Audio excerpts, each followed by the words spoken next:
And Ms. Cruz, what do you call that area? First, I want to acknowledge that I am not a politician.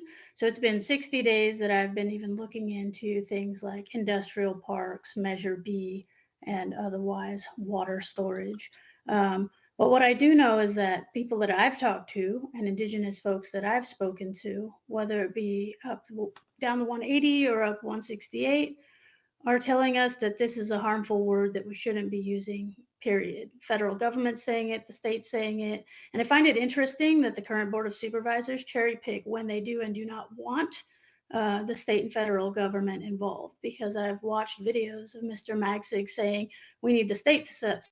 But with regard to this, it's another divisive issue that's turning, marginalized indigenous people against, other communities, and it's a distraction. It's a distraction from what's really going on. And I think when you're in a position where you're making six figures a year, when we knew in 2020 and 2021 that this was coming and certain advocates and organizers were engaging the county, they were ignoring them. They were ignoring them and they weren't listening. They went to the Board of Supervisors, they've called, they emailed, they did everything they could to engage that. And it could have been an opportunity to bring that community together and say, hey, this state and federal law are coming, or the federal law is coming.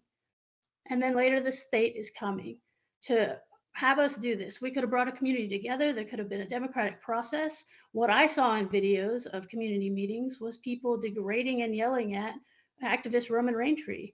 Um, All you right, know, so Jennifer, how do you solve this? You say I'm you're not a saying that politician, a but you good run for leader, office. yeah, what I'm saying is a good leader, like if it was me in that position and I knew that this was coming federally, I wouldn't waste taxpayer money suing the feds or suing the state as we are now and then appealing. I would get the community together and say, this is coming. Let's get together and let's discuss. And, some of the major concerns from locals are, the changing of postal addresses and signage for certain businesses. But the state in AB 2020 or AB 2022 has solved that, right? Here's money for a new sign. And I think that a good leader would have gotten in front of it rather than reacting.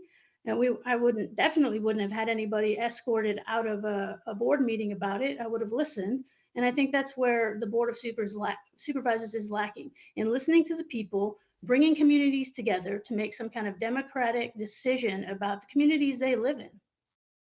So, just to recap, Ms. Cruz, what do you call the area, and ultimately who should decide? I call it Yokuts Valley, and I won't be using any words that people are telling me are harmful to their communities.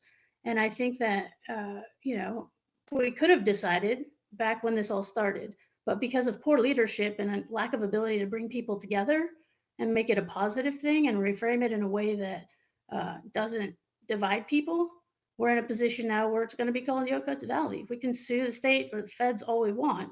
We're going to be wasting taxpayer money and distracting everyone from all the other things that are really important that we should be focused on.